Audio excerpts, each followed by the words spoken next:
Ladies and gentlemen, welcome once again to the Student of the Game. I am Kyle Nass, the Student of the Game. And listen, if you're here, chances are you like talking sport. We're glad you're doing it with us here in this particular instance. And of course, whatever the game is, I try my best to be a student of it. And listen, tonight is another example. As you see this will be my digital self. I will actually be in person at the final home game for UCF women's basketball, covering that for the Black and Gold Banneret. Bing! So, hey, in the meantime, we'll still be able to speculate college football through the joys of modern technology. Of course, you're checking this out probably during the live stream on either Sertoba Media or Huddle Up YouTube channel. If not, my Student of the Game live feed, on Facebook, my A7B and Sports live feed on Facebook. I have a Twitch account. I have a Twitter account, all that. It's probably one of the places you're seeing this if you're watching the live stream or you're in command of the Student of the Game podcast on any one of your podcatchers. So in any case, thanks for coming aboard. But listen, I know last week we had Eric Lopez on, of course, also of the Black and Gold Banneret, bing, talking a lot about, ironically, his Knowles and the ACC and its impending doom. But there's a lot more going on over and above that. And listen, while my guest tonight, I spent a lot of time, well, I mean, hey, listen, there are times that he was once a member of the Student of the Game panel. That should tell you plenty. But I spent a lot of time talking with him about UCF and other college things overall. My friend, of course, Stat Boy, Drew, you know him on Twitter, Drew Gluchov. We'll get him in here in just a bit. But the thing I find interesting with all the movement in college football, we're talking about the 5-7 playoff format with the bracketeering, so to speak, to round out the final couple years of the CFP such as we know it. Now, group of 5 schools are starting to scatter. The ship is definitely moving and some places are sinking. And hey, listen, I know I talked about a lot about the imminent death of the ACC. Apparently, there's those forces who don't necessarily think it's dying. We'll talk about that a little bit later as well. But for me, here's the thing. All y'all get excited for your video games or all any of that. I don't think the movement is going to be done. I'm going to make a prediction here that into 2030, we'll still be seeing some sort of movement, some sort of things happening as far as a central regulating body at this rate. What's going to happen in the NCAA? There's all sorts of stuff going on that's crazy. And I think it's all being set in motion by Charlie Baker, the president of the NCAA, setting the table for this whole subdivision of college football, right? Essentially, the SEC and Big Ten getting together and basically forming a no-holds-barred kind of paid-for-play thing. I know this has been voiced about it around, and listen, I am a guy who, in the words of the great Harry Callahan, a.k.a. Dirty Harry, I realize a man's got to know his limitations, so I brought in somebody who can enunciate it well better than I. Of course, I've worked with him in several places, but lately now he's a member of the Sons of UCF. Give it up for my man, Drew Gluchov. What's going on, my guy? Please hold your applause. It is definitely not necessary, nor will I get one. All right, listen. Somewhere at somebody's computer, as again, we are seeing our digital selves. This is a pretty court episode, a representation. Someone is clapping Jesus out of themselves. Silly. Who knows? It might even be our good friend, former panelist, Stephen Weasel Hurley. Who knows? Yeah, boy. Well done. I was hoping you'd pick up on that. But yeah, listen, let's get into it. And I think the thing that's just, I know a lot of people quote The Simpsons as predicting things, right? The Trump presidency, among other things, right? I never knew that when you and I were together at the Black and Gold Banneret and I was sitting in one of the press conferences with head coach Gus Malzahn in his first year, you know, change is coming in college football. And UCF is going to be the future of it. Well, less the later part, but more the changes are coming in college football. I had Nostradamus feeling surprised. I'm like, damn, he called that one, dog. You know, like, first of all, I didn't know Nostradamus talked like that. Second, like how prophetic this statement would come to be kind of blows my mind, Drew. I mean, we're all over the place in college football, right? Well, I could think of as Terminator. There's a storm coming. Dun, dun, dun, dun, Bruh. dun, dun, dun, dun. We live in Florida for all the storms that are appearing, right? Well, they tend to find ways to get away from wherever I'm living, but that's neither here nor there. Yeah. He's absolutely correct. And, things are changing. The fact that a guy like Chip Kelly left his post as head coach of UCLA to take a coordinator job, being head coach is no longer really a coaching job. It's not coincidence Nick Saban hung it up and decided to step away. Coaches want to coach, but that's not what college football coaches do anymore. They do maybe a little bit, but they're largely recruiters and fundraisers now, and it's almost unfortunate. You saw a lot during the offseason, a lot of coaches taking gigs in the NFL. Well, the NFL, because it's structured, it's not the Wild West. Coaches get to coach. You have general managers, you have office personnel who handle that admin stuff. You don't have that in college. As a result, Gus Malzahn even said it. The head coach is somewhat of a CEO now. Well, he's absolutely correct. It is. And it's to add to that quick, like we've had former UCF center and current Oklahoma State coaching assistant Jordan Johnson on here.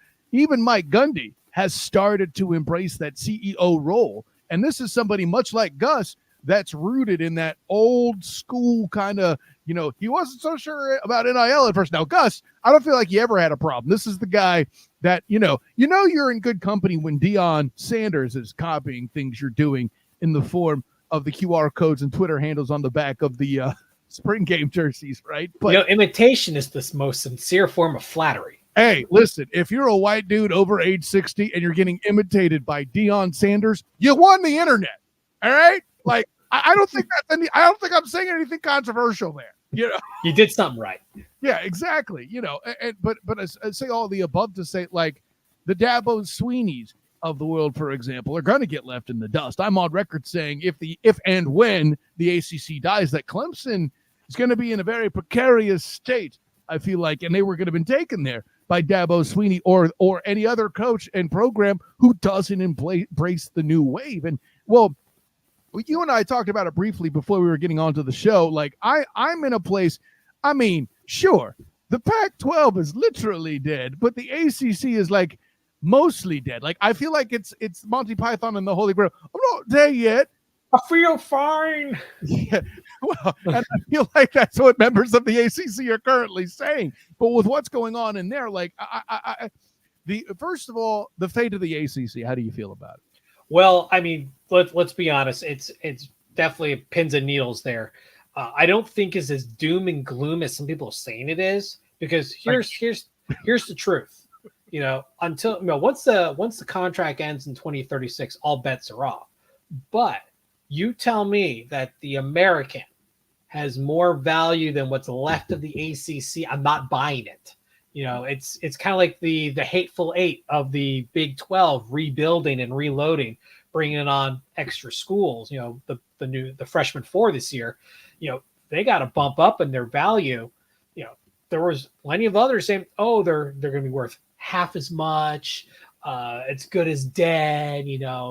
So I'm not sold that it's dead, but here's the thing. Florida State has to, they have an exit plan.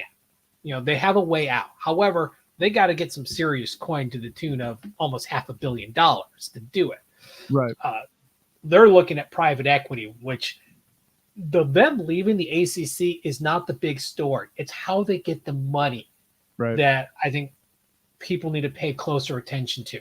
That's a good private point. Equity entering college sports is a massive case of opening Pandora's box. You think the NIL situation is crazy. Now, you put private equity into it and watch out. I think this sport gets this entire industry, college sports, gets turned on its side. We are tangenting a slight bit, but I'm cool with that because this is an interesting point you bring up. So you're talking about the private equity aspect, which allegedly is already what athletics programs nationwide are supposed to be running on. What's the difference other than the sheer volume? And if the answer is just the sheer volume, please feel free to say so. But what's the difference in boosters coming in? Like, let's take Willie Taggart at FSU, getting that money together to buy him out through the boosters. How is the raising the equity? Granted, I know it's mass, but what's the difference in raising the equity to get out of, whether it be a $500 million or $500 million, as you eloquently put it, number? Yes, Dr. Evil pinkies are appropriate here, Drew. Thank you for filling the gap. You saved me a step. But what's the difference between raising, whether it be that or a settlement that's for, let's say, only a $250 million or a different number? Only. Yeah. I hope you heard the air quotes in my voice. Yeah. What's the Only. What's the difference between the boosters raising up that only, or as opposed to, like, let's say, raising up buyout money for like a Willie Taggart, kind of like FSU did, as an example? What's the big difference there? What would be different? Well, let's take a step back and kind of hit each point. So you talk about the boosters raising money to buy out Willie Taggart. That's money that the boosters send directly to the university. There's oversight now. It's going through the university's athletic, department. So there's oversight. The NCAA can oversee things. You look at the collective, which is what pays the players. There is no oversight. The NCAA cannot oversee it. And now with the injunction going on with this Tennessee case, there is no restrictions on anything whatsoever. And that's specific to NILs and collectives, that case, yes? Right. Now you talk private equity. Private equity doesn't just give money like a booster would. They want some in return. They want ownership.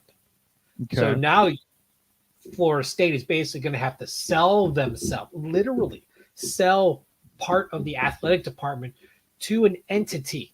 It could be the Saudi Arabian government, which, for example, a la LIV tournament for golf, right? Mm-hmm. Yeah, they helped fund LIV golf.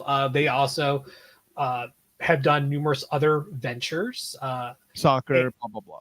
Soccer, they have a very close tie with World Wrestling Entertainment. Even though they don't own it, they have a very strong partnership. Good call. If they're going to invest that kind of money, they need a return on investment that usually comes through some sort of ownership of the entity. So with Florida State, the school being a public school, and the athletic arm is not a private organization, but it's kind of, Florida as a state has laws that allow a certain degree of protection for support arm organizations of the university. It's why if you write UCF to get their apparel contract, which I've done more than once, you will be shot down, because it's very specific in the state statutes what they have to give, and that's not one of them. They don't have to disclose that. No, they don't. They don't have to disclose that at all, which is why they don't, because they don't have to. So now you're starting to get in some murky gray area. Are they buying into a public institution? Are they buying into a private entity? This is where it's going to get very questionable. So let's say the state allows it, which would not surprise me because of how the state has already handled dealing with the Florida State versus the college football playoff. Right. They'll basically do anything to help Florida State at this point, including get them out of the conference, short of giving them, writing them a blank check themselves. Let's jump a couple steps, because first of all, I love how you set the table. Like, they have to. What exactly is FSU's booster? Is it truly private? Is it public? That question is, first of all, I got to get through that. Well, the booster doesn't get any ownership. Well, hold on. That's the big difference. Yeah. And that's what I'm saying. Let's skip that, because I mean, bro, that's a separate. I want Forbes to do a podcast on that, and hey, hopefully they'll invite you, bro. But for me, the real question is, you mention an entity like this trying to get ROI. What would they possibly hope to get in return? What form does this take? Or would it be a loan? And how on earth, like, when you're an entity that buys this, what could you possibly hope to get in return, I guess, is my question. Well, I mean, at that point, you're you're taking a nonprofit organization and you're almost having to make it for profit, sort of, because then you have to take a haircut to pay those guys that are bankrolling you. Right. So I mean, it again becomes a very gray area. I don't know how that's going to work out, and to be honest, I don't want to see private equity getting into college sports like that. You know, that's a dangerous slope. You know, at least with the NFL, with the private owners, there are certain structures they have to adhere to as franchises. Right. You know, they have a franchise license as their team, so they have protections built in. Plus, you know, they have antitrust exemptions that the NCAA is dying to get their hands on, but has not been successful. Now, you mentioned something, but well, let's pivot a little bit. Sure. You mentioned Charlie Baker and the new subdivision and the work that he's doing. Charlie Baker came out recently and said, in light of what's going on with Tennessee and the NIL stuff, that the movement he's trying to do within Congress, he was not expecting anything to happen this year because of the election year. Right. So he's trying to put pieces in place, but this is a long play. The question is, how long is the current system sustainable before something cracks? That's the real question. You could argue we're already seeing cracks. You know, when do we reach full collapse? And frankly, at this point, there may even be an advantage in doing it because, you know, the statement's been made, Drew, that the college football, such that it is only steps away from being essentially an NFL minor league anyway. Sorry, UFL or former XFL or former USFL or whatever the hell we're calling Insert league name here. Right, exactly. You know, but like, I mean, first of all, how good can you be if you don't even have Florida in your league? But whole other question. Hashtag Kyle's still bitter, but bitter party of one. Bitter party of one. At least our guy Andy Seeley has a job. He's with the Showboat, so I'll give him that. You know, shouts to him and shouts to Andy Seeley working with Memphis there in the UFL. But I guess the piece I'm kind of groping for here is the one main difference between college football, such that it is in this world, and the NFL is the complete and total lack of a central body. I'm wondering how much this works without there being one. Or, to your point, do you feel like this is something Charlie Baker's trying to put into place to have one kind of built potentially? Well, he's looking for a limited antitrust exemption. If the NCAA can get that, and to add on to that, they can even get subpoena power, which would be even better for them for an enforcement standpoint. But if they can get that limited antitrust exemption, that would set the stage for creating a centralized organization that can create policy that every school has to adhere to. Because, you know, you look at what's going on right now, even before this case came down the pipe, Missouri had a law where high schoolers, if they've committed to go to an in-state institution, you know, Missouri State, you know, one of those schools, they can start making NIL money in high school. There's something like that with Florida even being talked about. Yeah, they're talking about it because Missouri kind of created the blueprint. To be honest, the state of Florida doesn't need it. You know, they don't have problem keeping players in state. Missouri is a different story, but that creates an uneven playing field now. Right. Those kids in Missouri have a benefit to stay in the state of Missouri. So if the NCAA can get that limited antitrust exemption, then they can create this policy that all member institutions have to adhere to. And if they can pull that off, it'll save that part of the organization. The next issue is the Dartmouth case, which is, as we've talked about once before, you and I, that's still up in the air, because the truth is, if that becomes nationwide policy, I would say a large number of institutions will drop athletics altogether. And remind D3 can't afford it. And D2 can't afford it. Remind me the Dartmouth case for those that, you know, just the quick recap of what that entailed. The Dartmouth case is where the athletes are trying to be recognized as employees of the university. Right. Okay. We've seen it happen once before with Northwestern. It failed. This is a more compelling case. It's better put together. It's still it's going to be caught in court for a little while longer, but I mean there's a compelling case here that they could pull it off. And if it So happens, you first have public versus private institutions, but then when you expand it to beyond Division One, but beyond, let me start just beyond FBS.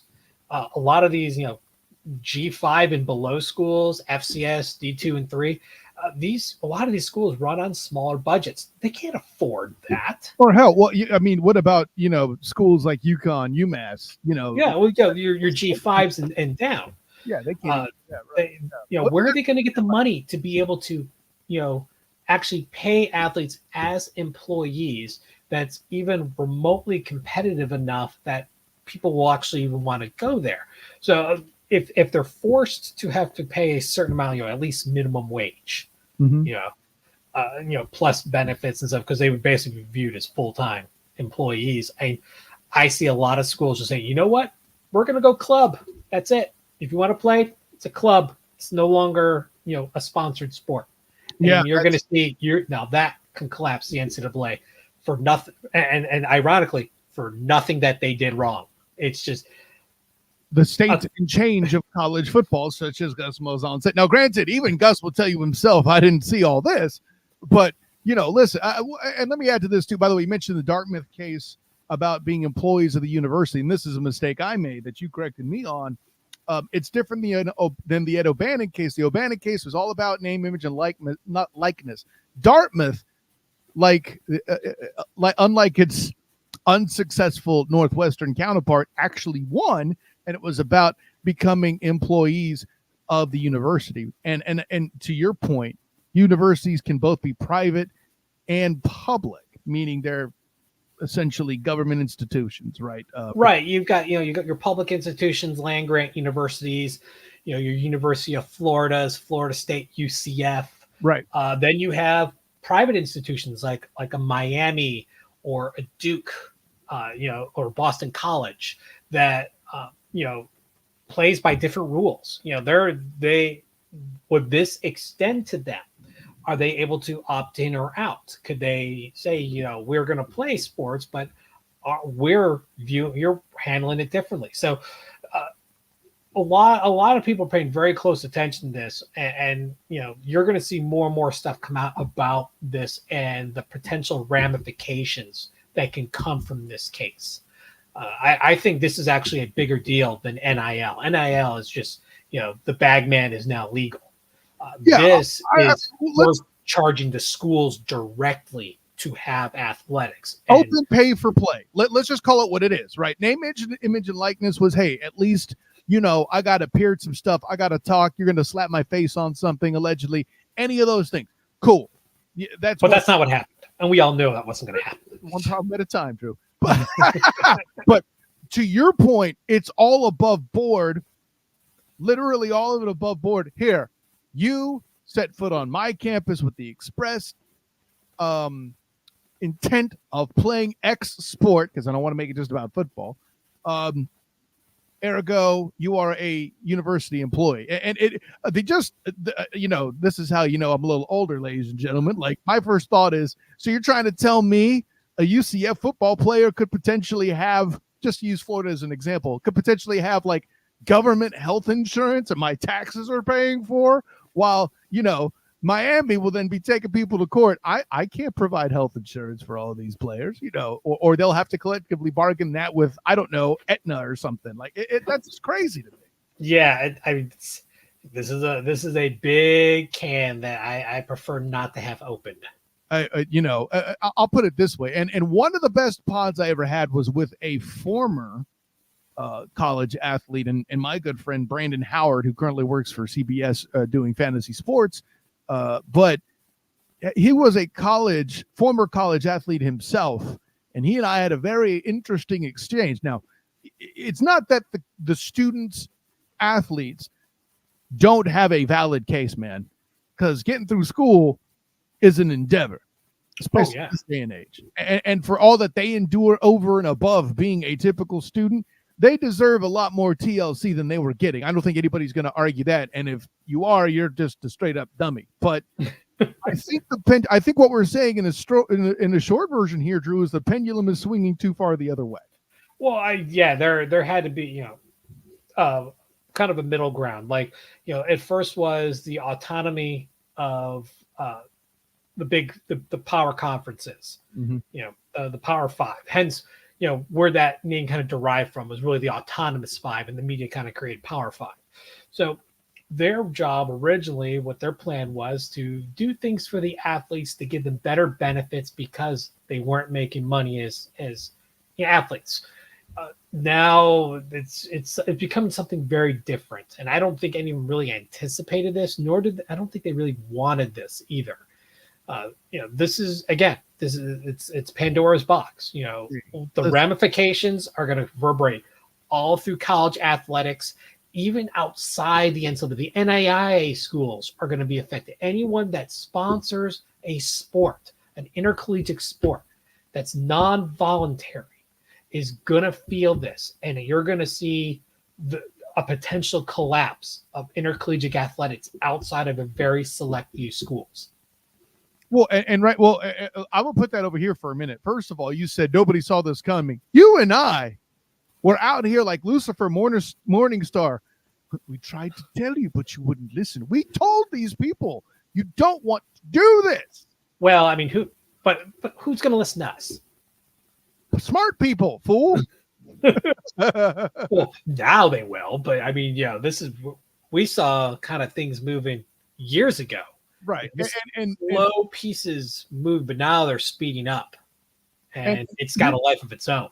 Yeah. And here's the thing that worries me too, because we've mentioned the subdivision piece that Charlie Baker's talked about. And I think somewhere in there, it's talking about $30,000 a player. That would go into a fund that would be within the university, thus under NCAA oversight.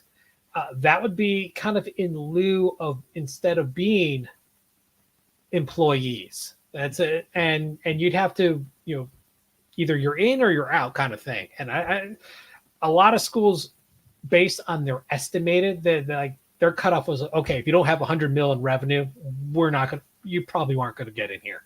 Well, you wouldn't be able to afford it otherwise. Well, yeah. Now the argument could be made, and I've heard Drake C. Toll of Hooked on Big 12, as well as Eric Lopez, make this point that schools like UCF that have recently transitioned are at a bit of an advantage there because they're used to operating on smaller budgets. And I may have made that comment on this very show. I was going to say this is something else you said. That was me. Yeah. I did that. You are a third person who has said what I'm saying. Like a lot of people are grabbing that. I think that's an interesting concept. Thank you for reminding me. I was going to ask you if you were on there. I was building to that. Oh yeah, on this very show, but it's been a while, and I don't even remember what I had for breakfast 3 days ago. So you remember saying that ish though. Yeah, right. But all that in mind, like I'm wondering. See, that's the thing, man. Like, we'll make the statement that newer schools have put themselves in an advantage to know how to survive a little bit longer. Well, it's not that they know how to survive. It's that they were already working on a bare bones budget. So the conversion isn't quite as drastic. They don't have so much commitment already made. It's not like Cal that spent hundreds of millions of dollars on their stadium and, was going bankrupt in the process. Right. None of these schools have really done that. They've all kind of worked within the means that they have, and they haven't even received a new paycheck yet. People are, oh yeah, we got the money now. No. They have not received money yet. The school year's not over. Yeah. We're not there yet. So no, these two schools have not received the money that comes from the conference. They're just budgeting for it because they know it's coming. Oklahoma and Texas, not in the SEC yet. Just saying. Yeah. O.J. Simpson, not a Jew. Okay, well, thank you for that, Adam Sandler. Now, with that in mind, if I thought that was a bad joke, I would have said, you blew it! Anyways, yay, Adam Sandler moments, random. Anyway. Meatball sandwich. Yeah, I mean, listen, and I don't blame you for tangenting because this particular topic literally goes everywhere. Like, I have notes, but it's all just intertwined craziness, man. So, let me ask you this, too, because something I've seen are G5 schools at this point now seeing that the ship is potentially sinking in other places, and the G5 impact could be incredibly real. Hell, I think we even heard recently one of the air quotes independent three in Notre Dame, UMass, and UConn. UMass is joining the MAC. That's how desperate. It's announced this afternoon. Yeah, so there you go. So movement is coming.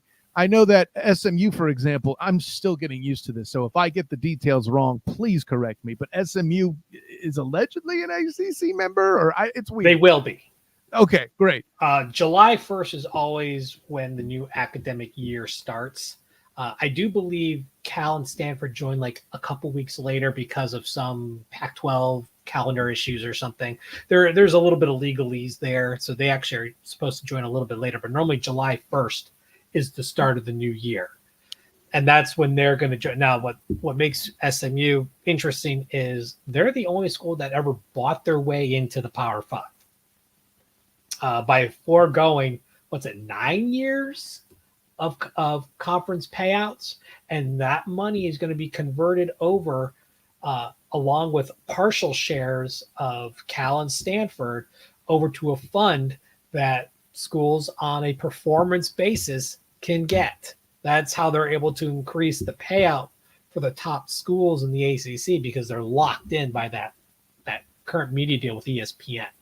First of all, what a damn mess. Second, here's the thing. What I see when you're doing that is jumping into a conference that, not beyond a reasonable doubt, that the ACC, such that it is, I'm pretty confident FSU is going to be gone. Maybe not the coming season, but before the one after, right? I don't think it'll be that quick. Okay. I think there's going to be at least a few years, but either way, SMU more than 9. Yeah, well, SMU did for 9, but the thing is, they raised over $100 million in a matter of like a few days of this the announcement. SMU is loaded with big time money, and so they were able to make up the losses in almost instantaneously. That's how crazy this is. Yeah, I man, listen, I'm not prepared to unpack SMU. Like I said, I still barely understand it. But FSU, let's just put it this way. I feel like the main thing stopping the dominoes falling to kill the ACC is the length of a court case, right? FSU's case against the ACC is the ticking clock that could determine the final, the final existing moment of the ACC, right? Because I'm going to take it a step further than that, Kyle. Okay. That is going to be also big for the Big 12. Because if you break... Wait. Stay here. Let's stay here right now. I like where you're going. I want to have that conversation. Let's stay on the ACC specifically this moment, because I'll put it this way. There's so much talk of G5 teams jumping to the ACC to save it. I don't know if that matters, because the ACC, such that is, I'll say this, right? And you mentioned precedent with the Big 12. Cool. Let's stay here for this moment, though, in the ACC. If FSU gets out, I said 2 years. You said it could be longer, and the legal system could be longer. But let's say 2 years just for the hell of it. I'll even say 3 if that makes you feel better. That's fine. Yay.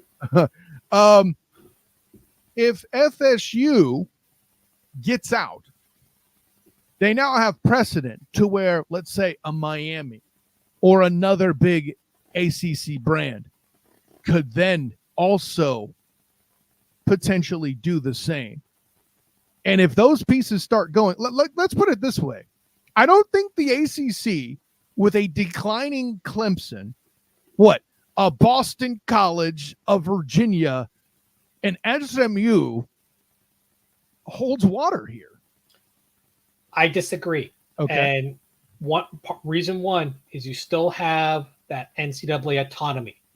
There's value in that versus an American or a Sun Belt or a Conference USA. So they have the ability to bet. It's not like the West Coast where there's really no one to pick from.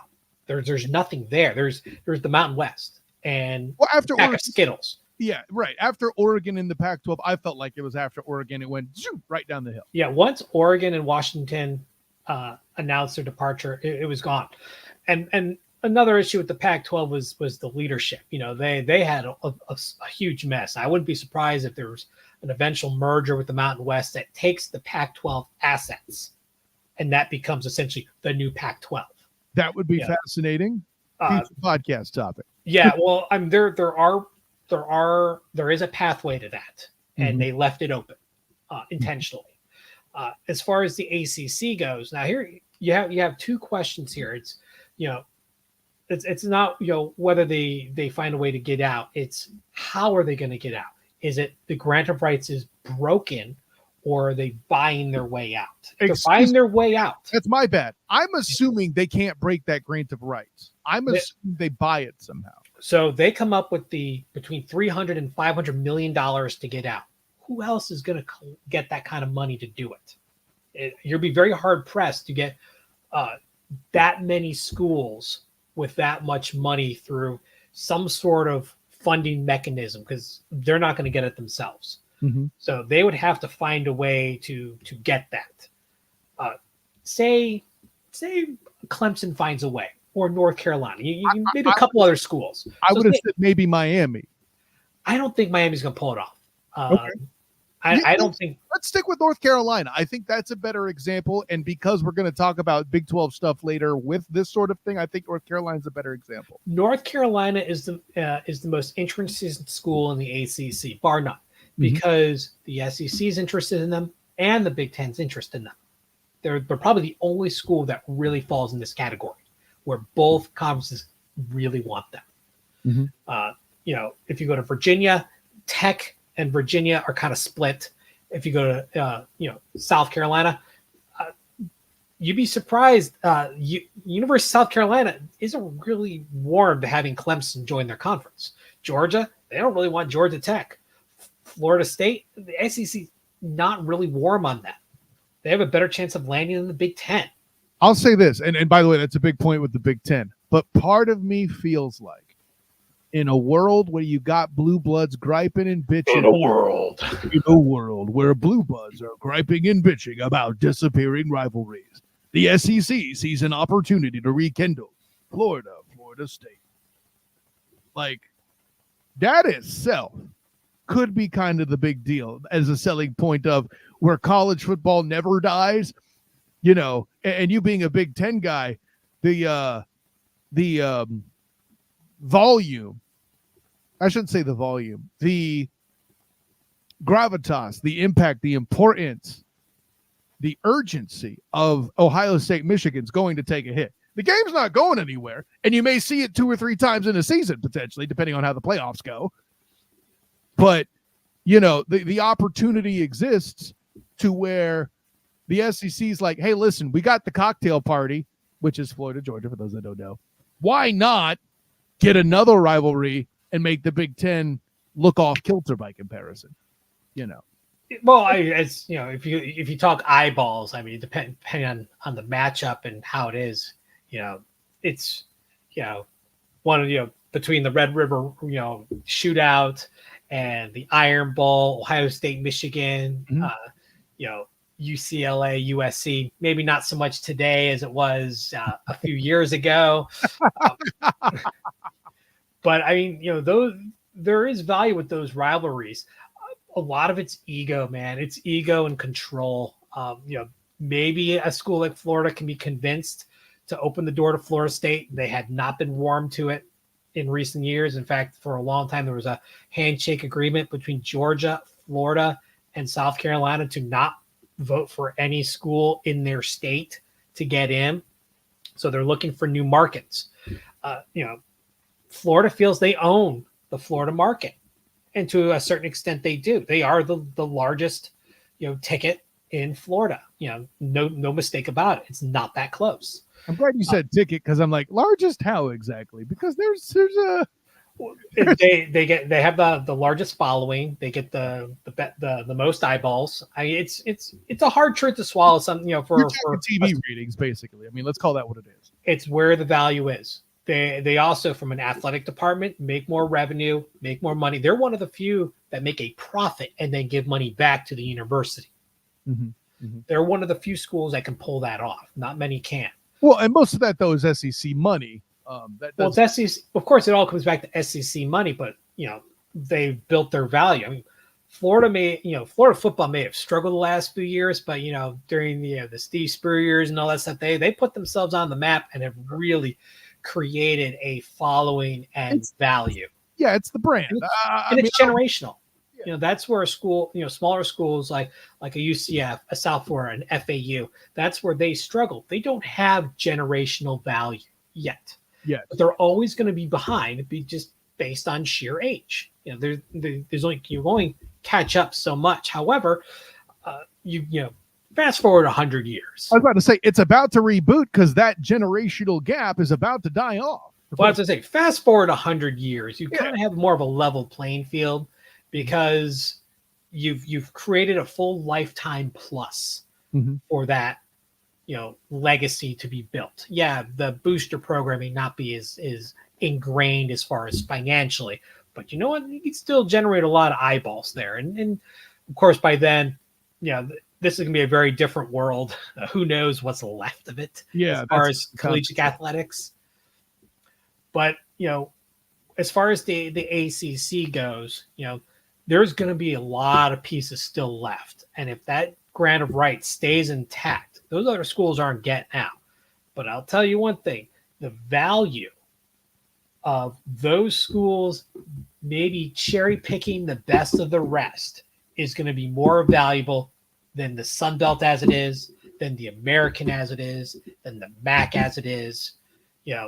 So I don't think it's dead as long as the grant of rights is not broken. So you think the grant of rights is life support? Oh, if it's broken, the floodgates open. Not only does it open for the ACC, but it opens up for the Big 12, which has essentially the same thing. One was based off the other. So if they find that the grant of rights are null and void, that it's a free for all. There's nothing holding Big 12 teams where they're at. There's nothing holding ACC teams where outside maybe exit fees, which can be negotiated. The best of two can come together and create a whole new conference if they wanted to. But here's the thing. Here's the practical thing that's stopping that. And that's that the media companies would have to back it and have to pay for it, basically, right? So I say all that to say, knowing that ESPN is hemorrhaging cash, for example, such that it is, right? They had the big layoffs or whatever, and all the personalities are gone, and that's alleged due to all of Disney's financial troubles and what have yous and all this. Does the media have the, let's just say, fiscal chutzpah, if you will, the fiscal fortitude? Ooh, now I have alliteration. The fiscal fortitude to deal with such a reboot on that level? I'm not sure they do for anybody that's not the Big 12 or the SEC. Well, depending on how many schools would be in play in this, if it happened, and this is way speculating. You are, but real quick, like you use the term floodgates. That's why I'm like, that's a lot. That implies to be a lot of movement, right? Well, it would have to be a lot of movement because you would have to have a majority of both conferences vote for dissolution to be able to pull it off. So if you vote for dissolution, say, and this almost happened in the Big East before UCF joined it. In fact, the conference had to kind of backdoor Temple in, which is why they joined as a full-time member early and in fact, why they came in the first place. They're the reason why the Big East was not dissolved by the Catholic Seven. It's the only reason they survived. And it was through some backdoor stuff because technically by the rules, if you read it by rule to the letter, they should have still been dissolved, but neither here nor there. Question. Yeah, that's history. So if a conference gets dissolved, which usually requires 3/4 of a vote, you'd have to look at each bylaws. You're talking 12, 10, 12, 14 teams involved in this on both sides. You're now creating their own version of a super conference, which would be your number 3 conference. And you can shed the schools you really don't want. The Boston colleges, the West Virginias, potentially, like problem children, air quotes like that. Well, who knows exactly? I would imagine the freshman 4 that joined this year would all be on the cut list, every one of them. Interesting. Okay. Easily. They by far have the least value. Maybe BYU being the only exception, but no one really wants to deal with it. If it was more of a marriage of necessity than like, oh, we really want you because we want you. We can help each other. Your dad's loaded. All right, come on in. Yeah, pretty much. Well, not so much SMU. Your dad's loaded, but No, I meant with BYU to the Big 12. Yeah, well, they needed a school that one was available, two had a large following, and can help command value. Right. Let's not mince words. West Virginia, when you pair them with Pitt and Louisville, has value. Especially Pitt. I mean, it's the only reason why I actually will tolerate Sweet Caroline is because of West Virginia fans. Otherwise, I absolutely hate that song. Go look it up on YouTube. West Virginia, Sweet Caroline. We'll table that because Anyway, so okay. Let's just say they don't like Pitt. Got it. But it's stuff like that. That actually would be a way to kind of almost bring back some of those regional rivalries that have been nixed. But it's such so many variables in place. I don't think it's likely that it'll happen. I think it's incredibly unlikely. I think it's more likely that Florida State will be able to find a way to buy their way out because they've got a price tag now. They can start selling themselves. Mm-hmm. And I think them and maybe one other will get out. I don't think anyone else is going to gather the money to do that. You're talking, in the range of $300 to $500 million down the drain. There's no, you don't recoup that. That's down the drain. And go to another conference and try and do whatever you're going to do there and make some money and pretend like you're like a big fish in a small pond, which you're not going to be. Yeah, that's the other thing. Texas moving over to the SEC, they're not the big fish anymore. They're going to be just another fish. A fish, yeah. They're going to be another fish, and I think that's going to be a culture shock for them. I'm looking forward to seeing what that produces myself, be it Texas or Oklahoma. But listen, Drew, I'm going to go ahead and cut it here. We're going 45 minutes here into this topic. World building with college football. I think that's what I'm going to call it. College football Minecraft. Basically, man. Listen. But Drew, an honor, joy, and privilege to have you aboard. Tell the people where you can be found, my guy. Well, you can catch me on Twitter at StatBoyDrew and at sonsofUCF.com. It's a little bit of the off season for me, so I'm enjoying the short break. But we'll have stuff going on later in the basketball season and into the silly season of the summer. Hey, listen, and there's some alliteration for you. I enjoyed it. First of all, let me be clear. Looking forward to the opportunity to share Press Box with you again in the fall. Even though it will probably be at the expense of your superior social media reach. Anyways, so, listen. I'm not a good marketer. Yeah, this guy. I'm not even starting that conversation with you here, buddy. But Drew, thanks for coming aboard, man. We'll catch you next time. Of course, I am Kyle Nash, the student of the game. You can find me on Twitter at the SOTG. Find me on Instagram and Threads as well. The SOTG. Find me on Facebook as the student of the game. Check out my writings with the Jaguar Report, the 3-point conversion, and the Black and Gold Banneret, where I am currently covering women's basketball, depending on what time on Wednesday night you see this. And thanks again to my guest, Drew Gluchov, for helping me Minecraft the college athletics. Trademark. Yeah, exactly. The college athletics landscape such that it is. But until next time, my friends, class dismiss.